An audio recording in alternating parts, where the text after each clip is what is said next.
Time को waste नहीं करना क्योंकि मेरे पास टाइम कम है, इसलिए करके फटाफट आ गया।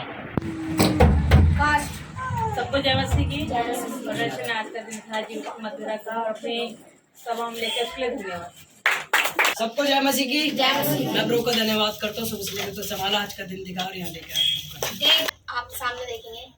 मैं पूछना चाहती हूँ यहाँ जितने लोग गवाही देना आके देते हैं गवाही, में सबसे ये पूछ रही हूँ कि यहाँ पे जो आप गवाही देते हो कोई आपसे कोई जबरदस्ती तो नहीं करवाता कि आप गवाही दो, या ये अपने मन से देते हो? कोई जबरदस्ती तो नहीं, कोई लालच तो नहीं, अपने मन से देते हो? ठीक है, आप बैठ सकते हैं। जोरदार ताली बजाएंगे। जो काम होता है परमेश्वर स्वयं करता है, और कोई ऐसा ना समझे कि हम जबरदस्ती किसी से बुलवाते हैं या नहीं है। आप देख सकते हैं परमेश्वर खुद काम करता है और हम खुद खड़े होकर गवाही देते हैं। हालेलुया। तो आप फास्ट आगे आएंगे, ठीक है, और सब लोग बताएंगे कि आपसे के साथ कोई जबरदस्ती नहीं है, आप सबको अपनी जय मर्जी से मसीह दे की। रहे हैं। जय मसीह की। मैं भी परमेश्वर का धन्यवाद करता हूँ कि उन्होंने हमें आज का दिन दिखाया, जीवितों के मध्य रखा और अपनी उपस्थिति में लाया, उसके लिए धन्यवाद। और भी टाइम बहुत कम है। सबको जय मसीह की। जय मसीह। मैं परमेश्वर का हृदय से धन्यवाद करते हैं। परमेश्वर ने आज का सुंदर दिन दिखाया, यहाँ पे सभा लगाई और हम सबको इकट्ठा करा और हम सबको बचा कर रखा। मैं उसके लिए परमेश्वर का सबको जय मसीह। जय मेरे भी पुरानी गवाही है, मेरे भी 8-9 साल से बच्चे नहीं होते थे और मैं भी खुदा को नहीं जानती थी। फिर मुझे इन दीदी ने परमेश्वर का मुझे नाम दिया और इन्होंने मेरे को बताया कि तुम परमेश्वर में जाओगे तो तुम्हारे बच्चे हो जाएंगे। तो मैंने बोला अच्छा दीदी ऐसा हो सकता है? इन्होंने बोला मेरे को कि हाँ ऐसा हो सकता है। और मैं परमेश्वर का धन्यवाद करती हूँ कि मैं हमेशा ऊपर के चक्कर में रहती थी कि कोई कहता था तुम्हारी कोक बांध रखी, कोई कुछ बांध रखा, सब भगत ऐसे ऐसे बोलते थे और बस रुपए पैसे ऐंठते थे हमेशा। और मैं खुदा का धन्यवाद करती हूँ कि जब मैं परमेश्वर में आई थी तो मैं पूरी ऊपर से लेकर नीचे तक धागों में रहती थी हमेशा, और जब मैं परमेश्वर में बनी तो परमेश्वर में मेरे को परमेश्वर ने ऐसा छुआ। मैं खुदा का धन्यवाद करती हूँ कि मैं परमेश्वर में चली हूँ तो परमेश्वर ने मेरे जीवन में ऐसे ऐसे काम किए। परमेश्वर ने मुझे एक बेटा दिया और ये बैठा है, ये अब 6 साल का हो जाएगा। और मैं खुदा का धन्यवाद करती हूँ कि परमेश्वर ने मुझे दूसरा बेटा दिया है। और इसके समय पे मेरी कंडीशन ज़्यादा ही खराब हो चुकी थी और मेरी ब्लडिंग बहुत ज़्यादा हो चुकी थी, मेरी नस कट गई थी गलत, और उसके वजह से मेरे को बहुत दिक्कत हो गई थी। तो हमारे दास हमारे हॉस्पिटल में आए थे और वहाँ पर आकर 2 मिनट के लिए उन्हें अंदर अभी नहीं आने दे रहे थे, आईसीयू में किसी को घुसने नहीं देते, पर ये 2 मिनट के लिए अंदर घुसी थी तो मुझे शायद पता भी नहीं था, पर ये बता रही थी कि मेरी कंडीशन बहुत ही ज़्यादा खराब थी। मतलब मैं ऐसे खून में थी कि शायद मुझे भी नहीं पता, जैसे कि एक टूटी में से नल चलता है, ऐसे नल मेरा चले ही जा रहा था। और मैं खुदा का धन्यवाद करती हूँ कि इन्होंने 2 मिनट में आकर मेरे लिए प्रार्थना करी और भी बहन भाइयों ने मेरे लिए रात दिन प्रार्थना करी है। मैं उनका भी धन्यवाद करती हूँ कि परमेश्वर ने मुझे उस मौत के जंजाल से मुझे निकाल के परमेश्वर लेके आया है। और मेरा बच्चा भी आईसीयू में चला गया था नर्सरी में, और परमेश्वर 4 दिन के बाद परमेश्वर ने मेरा बच्चा मुझे गोद में दिया था। और मैं खुदा का धन्यवाद करती हूँ कि परमेश्वर में मौत में से निकाल कर यहाँ पर खड़ा करा। और कल इसका जन्मदिन भी था। मैं खुदा का धन्यवाद करती हूँ, 1 साल का हो गया। कहीं हम आपको ये तो नहीं फोर्स किसी चीज के लिए कि फोर्स तो नहीं कर रहे कि आप ऐसे गवाही दो, या हम किसी चीज की आपको लालच तो नहीं दे रहे ना? नहीं, जो हमारे जीवन में काम हुआ है वो हम बता रहे हैं। ये अपनी मर्जी है ना, ये हमारी अपनी मर्जी से गवाही दे रहे हैं। आपकी मर्जी ने, हम तो कोई चीज की जबरदस्ती नहीं करे ना, किसी चीज के में लालच तो नहीं दिया है ना? कोई लालच नहीं। जय मसीह। पुरानी गवाही है, जब कोरोना चल रहा था उस टाइम मेरे यहाँ इसी ढंग से 3 मौत हुई थी, 8-10 मौत हुई थी गांव में। और गांव में लोग ये कहते थे कि अगर कोई जाएगा भी ना, उस गली का आना जाना भी लोगों ने छोड़ रखा था, इतनी दहशत खा गए थे। मैंने कहा क्या कहते हैं दीदी को, मैंने कि बेटा मेरे को ना पानी से कुछ पड़ गया तो मेरा जाने को मन तो नहीं है वहाँ पे, पर क्या करूँ भाई, घर खानदान के हैं, परिवार में जाना तो जरूरी पड़ेगा। मैं अपने बेटे से बोली, मैंने बच्चों को लेके मत जाना, हम तुम दोनों जने चलेंगे, 1 रात में रुकूंगी बस, उसके बाद ना सुबह ही तुम मुझे ले आइयो वहाँ से, मैं गांव में नहीं रुकूंगी। लोग ऐसा से कह रहे हैं। मैंने तेल पानी लेके गई, दुआ करवा के गई यहाँ से। भाई मेरा बेटा सुबह ही अपनी ससुराल से आया, मुझसे कहता है मम्मी चल। मैंने भाई मैं नहीं जा रही। मैं उसी घर में 8 दिन रुक के आई, मैंने कोई परछाई भी नहीं देखी। सबको जाएगा। आपको हम जबरदस्ती तो नहीं कर रहे हैं, नहीं बेटा, मेरी तो जो गवाही है वही दी है ना। जैसे बहुत क्या कह रहा है, अभी समय चल रहा है कि क्या जबरदस्ती कह रहा है, जाति परिवर्तन नहीं, कर ऐसा रहे कुछ नहीं है। हैं, नाम परिवर्तन किया जा रहा है, लोभ लालच दे रहे। हम आपको पैसे की लालच तो नहीं दे रहे, आपको हम जबरदस्ती तो नहीं कर रहे ना, क्योंकि खुदा जो काम कर रहे वो चीज के ये गवाही दे रहे हैं, जो कि 8-9 मौत हो चुके थे। और उस घर के वहाँ पे पूरी वो गांव में क्या हो रखा था, एक दहशत मतलब डर समा चुके थे उस गांव में। और ये मुझसे कहा, बेटा मेरे मैं गांव जाना चाहता हूँ, मेरे लिए प्रेयर कर दो। हमने प्रेयर करा इसके लिए, हमने वो भी हमने नहीं, हमारे खुदा ने करा। हमने प्रेयर किया, दुआ के तेल पानी लेके गए। उसने बोला बेटा आ जाना, और हम दूसरे दिन घर चले जाएंगे।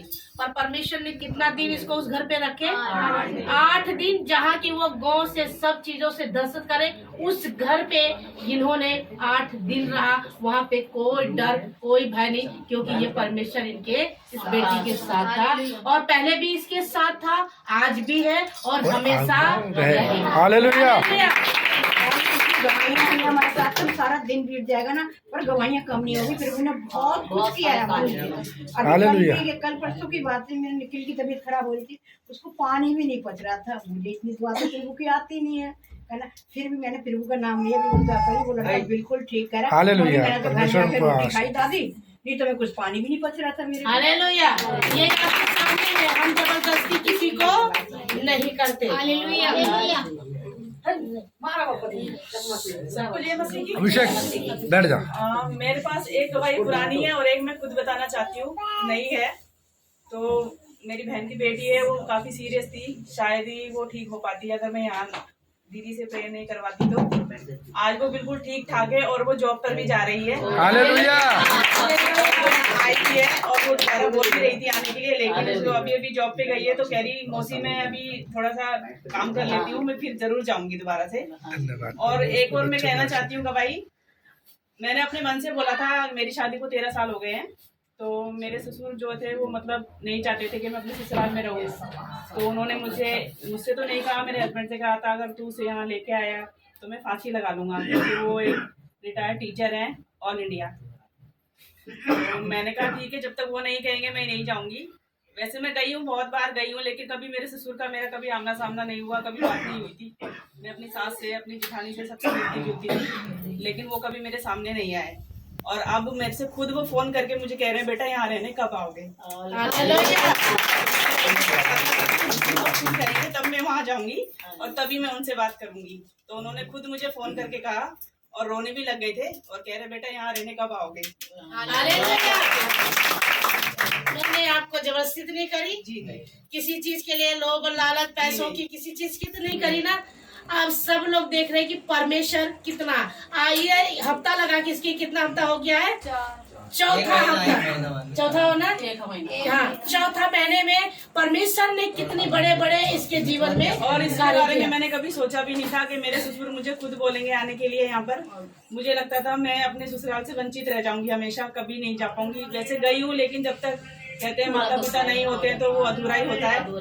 मेरी मम्मी नहीं है तो मैं अपनी सास में अपनी माँ को ढूंढती थी। मुझे लगा मेरे पिता भी फिर वहाँ पे मिल जाएंगे मुझे, जब यहाँ है तो वहाँ भी मिलेंगे। लेकिन प्रभु की कृपा से आज मुझे वो खुद बुलाना चाहते हैं और अपने साथ रखना चाहते हैं। पुरानी गवाही तो वो आपकी गौ की आजमगढ़ की है, तो अपनी भाषा में बताओ ताकि वो समझे। तो हमने समझे 15 साल बिस्तर में रहे थे, पूरी दुनिया खाया डाले थे, करीबन 1.5-2 लाख रुपया मैंने लगा चुका। मेरे यहाँ खराब हो गया दवा खाते खाते। इसके बाद करीबन गांव में थक गए कराते कराते, फिर दिल्ली में हमें 17-18 साल हो गया यार। यो भी जहाँ ये बताओ तहाँ भटके, कहीं नहीं आराम हुआ। तब हमारे जो हस्बैंड पेंट करने जाने लगे तो चाचा ने बताए उनको, कह रहे हैं परमेश्वर के जानते हो, कह रहे हैं हमें तो ये तो नहीं पता है, मुझे क्या पता। कह रहे तुम ले जाओ उसको, हो सकता है ठीक हो जाए। तो 15 साल मेरा हाथ पाँव एकदम भी देखो हल्का हल्का टेढ़ा, एकदम ऐसे करवट हो गया, ऐसे हाथ हो गया था। दादा लेके चलते गिर जाते। तो मैंने बोला, तब हम भगवान की मानते थे, परमेश्वर में नहीं जानते थे, तो मैंने रात दिन सोची उठी सुबह कहीं भगवान मुझे उठा ला चलो या तो मुझे खड़ा करो, यह जबान से निकला सांस सुबह। इसके बाद ऐसे करते करते फिर वहाँ से जब मैं गांव में थक गया दवाई कराती थी, तो हमारे हस्बैंड ने लेके आए, कह रहे इसकी हालत ज़्यादा खराब है, वो नहीं बचेगी, इसे साथ में लेकर गए। इसके बाद हमें गोदी उठा के लैट्रिन बाथरूम सब कुछ करा। इसके बाद फिर वो चाचा ने बताए, ये लेके आए 1 हफ्ता 2 हफ्ता 3 तीसरे हफ्ते में आ गए।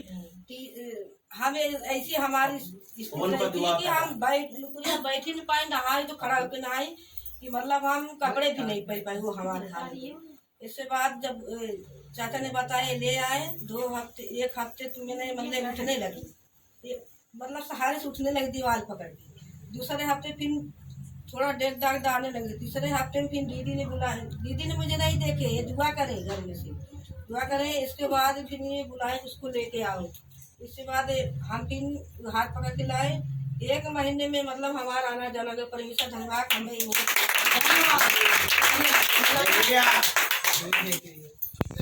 आप इस बार के देख रहे कितने साल से था बिस्तरा में पड़ा हुआ, 15 साल से। और इसके हाथ पैर देखो, अभी भी आप देख रहे हैं इसके हाथ पैर में फर्क, उसके हाथ पैर ऐसे हो गया था। इसके हस्बैंड गो क्या करता था, पकड़ के लेके जाना लेके आना। हाँ, और ये जिस गली में ये रहा, पूरा गली के लोग भी देखा कि इसके हालात कैसे थे। ये बेटी ने भी, पूरा गली के लोग देखे कि ये कैसे थे उस गली में। हमने क्या करा, हमने इसको नहीं देखे ना तो इन्होंने हमें देखा। हमने क्या करा, सिर्फ फोन में हम प्रार्थना करते रहे। हाँ, तीसरी हफ्ते से लेके चौथी हफ्ते में ये खुद चल के यहाँ पे आए। हालेलुया। मैंने आपको जबरदस्ती तो नहीं करी ना, मैंने आपको तो ये पैसों के लालच तो नहीं दी है ना, और मैंने ये तो नहीं कही कि आप जबरदस्ती यहाँ पे गवाही दो, ये तो नहीं कही ना। आप सबको पता है और सब इसके गवाही को खुद सुन रहे, क्योंकि हमने कुछ नहीं, ये परमेश्वर इसके जीवन में कार्य कर रहा है। हालेलुया। एक और मैं पुरानी गवाही दूँ।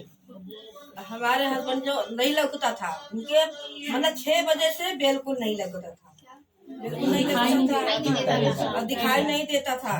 इसके बाद परमिशन में तब मतलब नहीं रहे थे, तो परमिशन में आ गए तो वो भी देखो, अब वो ड्यूटी करते, कभी 9 बजे आते, कभी 10:30 बजे, कभी 10 भी बज जाता कि परमिशन धन्यवाद परमिशन में मतलब परमिशन में नहीं आ पाते, टाइम नहीं मिलती, वही तभी दुआ हमेशा करते हैं, वही परमिशन धन्यवाद करते हैं एकदम। कभी बहुत लग रहा, उनकी पैदाइशी बीमारी है, उसकी आँख की कोई लिहाजा नहीं। मैंने नेपाल चल गया, नेपाल डॉक्टर ने बोला ऑल इंडिया चल जाओगी, आँख नहीं बनेगी, जैसे वैसे रहने दो। तो मैंने रोने लगे, मैंने बोला परमिशन अब मैं क्या करूँ, मेरे 2 बच्चे भी